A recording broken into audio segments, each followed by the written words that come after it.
লড়াই এবং সংগ্রাম করে শহীদ হয়ে যাওয়ার যে চুক্তি জান্নাত লাভের, এই চুক্তির ওয়াদা তারা পূর্ণ করেছে। মাআদুল্লাহ আলাইহি ফামিনহুম মান কাদা নাহবু ওয়া মিনহুম মান ইয়ান্তাজির। তাদের মাঝে কেউ কেউ তাদের জীবনের একেবারে শেষ নিঃশ্বাসটুকু দিয়ে ফাঁসির কাছে গিয়ে তারা কি করলো?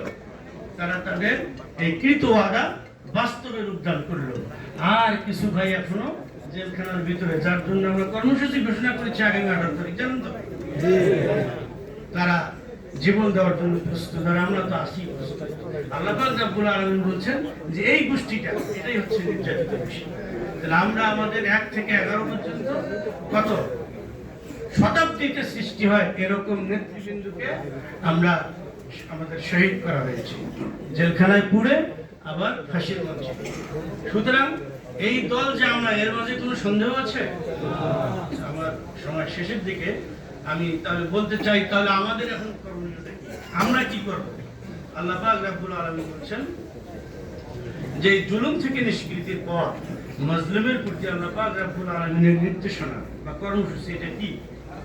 আল্লাহ পাক রব্বুল আলামিন সূরা হাস 39 নম্বর আয়াতে বলছেন, উযিনা লিল্লাযীনা ইয়াকুলুনা বিআন্নাহুম,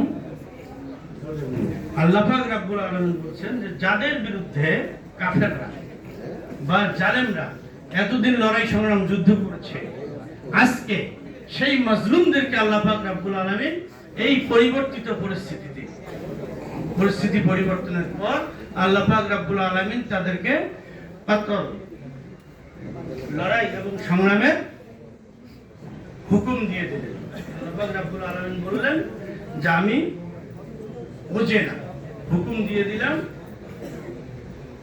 কাফের যাদের বিরুদ্ধে কাফেরদের বা জালেমদের পক্ষ থেকে এতদিন জুলুম নির্যাতন চালানো হচ্ছিল, সেই মজলুমদেরকেও আমি এখন যুদ্ধ করার, লড়াই এবং সংগ্রাম করার অনুমতি দিলাম। কেননা তাদের উপর সত্যি তারা জুলুম করেছিল।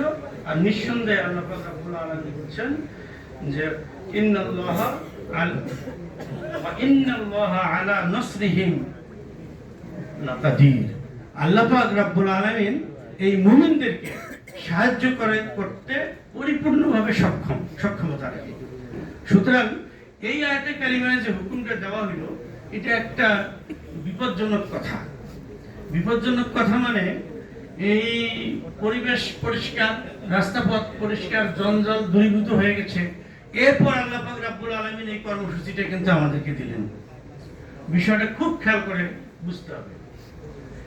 কর্মসূচিটা আল্লাহ দিলেন যে লড়াই এবং সংগ্রাম করা, যারা মজলুম ছিল তাদেরকে আল্লাহ এই হুকুমটা দিলেন।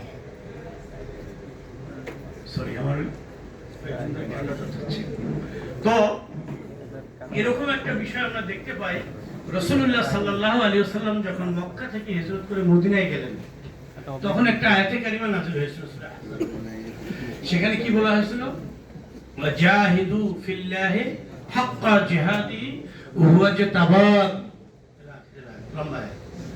আল্লাহ পাক রব্বুল আলামিন সেখানে বলছিলেন যে তোমরা লড়াই এবং সংগ্রাম করে যাও, এখন হক আদায় করো, মানে যেমন ভাবে লড়াই এবং সংগ্রাম করা উচিত, হুয়া ইজতাবাকুম, তোমাদেরকে বাছাই করা হয়েছে।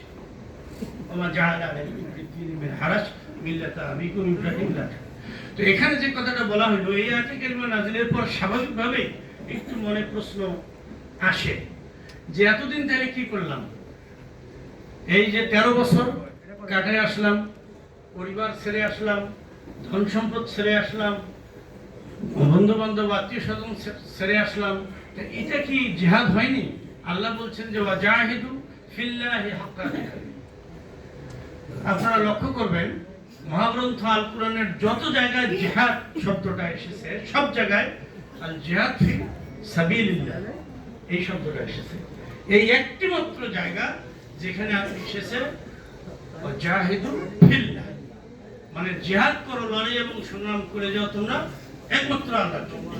আর অন্য জায়গায় এইটার অর্থ হলো এই যে এতদিন যেটা হয়েছিল এটাও লড়াই এবং সংগ্রাম এবং জিহাদ ছিল, কিন্তু এই জিহাদ ছিল দীর্ঘ সাবিল, সাবিলিল্লাহ, আল্লাহর পথে দীর্ঘ পথ পরিক্রমা, 13 বছরের জুলুম নির্যাতন, তারপরে হিজরত, এরপরে যখন এখানে চলে আসলো আল্লাহ পাক রব্বুল আলামিন বললেন যে ওইটা শেষ, ওই পর্ব তোমাদের শেষ জুলুম নির্যাতন। এখন তোমরা ওয়াজাহিদু ফিল্লাহ, আল্লাহর জন্য তোমরা লড়াই এবং সংগ্রাম করে যাবে, হক্কা জিহাদিহি, হক আদায় করে। আসল কাজটা শুরু হলো এখন। হুয়া যে তাবাক, আর তোমরা যারা মক্কা থেকে মদিনায় আসলা তোমাদেরকে বাছাই করে নেওয়া হয়েছে। সুবহানাল্লাহ। আজকের প্রেক্ষাপট যদি আমরা চিন্তা করি, এই 17 বছর ধরে আর আমাদের জীবনের ধরেন আরো যদি 82 বছর জামাত ইসলামী প্রতিষ্ঠার ধরি, সব সাবিল আমরা পার হয়ে আসছি। এখন হলো আসল হক আদায় করে লড়াই এবং সংগ্রামের কথা। সেটাই আল্লাহ বলছেন উযিনা লিল্লাযীনা ইয়াকতুলুনা বিআন্নাহুম যুলিম। তারা যেহেতু মুসলিম ছিল, তাদেরকে এখন এই যে জালিম অপসারিত হওয়ার পরে আসল লড়াই এবং সংগ্রামের এজেন্ট অনুমতি দেওয়া হলো। বিষয়টা বুঝতে পারছেন আমরা কোন দিকে যাচ্ছি? কাজ শেষ হয়ে গেছে, কাজ কেবল শুরু। সম্মানিত উপস্থিতি, আমি যে কথাটা বলছিলাম, তাহলে কি করতে হবে? লড়াই এবং সংগ্রামটা কি? আল্লাহ পাক রব্বুল আলামিন বলছেন ইয়া আইয়ুহাল্লাযীনা আমানু কুনু আনসারাল্লাহ, হে ইমানদার বান্দারা তোমরা আল্লাহর সাহায্যকারী হয়ে যাও। এটা হচ্ছে এখন মুমিনদের এই কাজ। এই বিপর্যয় দূরীভূত হয়ে যাওয়ার পরে এখন আমাদের এটা হচ্ছে কাজ। কারণ সামনে অনেক বিপদ আসবে, মুসিবত আসবে। অতীতের দিনগুলোর চেয়ে সামনের দিনগুলো আরো বেশি। আমরা ওই সময় দেখি যেটা বলেছিল হাক্কা জিহাদি, এই যে মদিনায় আসার পরে সেখানে গিয়ে আমরা বদর পেয়েছি, উহুদ পেয়েছি, খন্দক পেয়েছি, তবুক পেয়েছি, হুনাইন পেয়েছি, সব পেয়েছি তো নাকি? এটাই হচ্ছে নিজাম, এটাই হচ্ছে সিলসিলা, এটাই হচ্ছে ধারাবাহিকতা। সুতরাং আমরা যতটুকু সাবিল পার হয়ে আসছি, এখন সামনে আমাদের আসল। আমি মাঝে মাঝে বলে থাকি যে আমাদের আওয়ামী লীগ ছিল আমাদের পলিটিক্যাল এনিমি, কিন্তু আমাদের পলিটিক্যাল প্রতিদ্বন্দ্বী হচ্ছে আমাদের সাথে যে ভাইরা এতদিন আমাদের সাথে ছিল বা আমরা একসাথে ছিলাম। আজকে আল্লাহ পাক রব্বুল আলামিনের যে ঘোষণা, এবং সেই ঘোষণার আলোকে আমরা যারা এখানে বসে আছি, আমাদের দিল মন এই গাওয়াহি দিচ্ছে যে এই দলটা নিঃসন্দেহে আমরা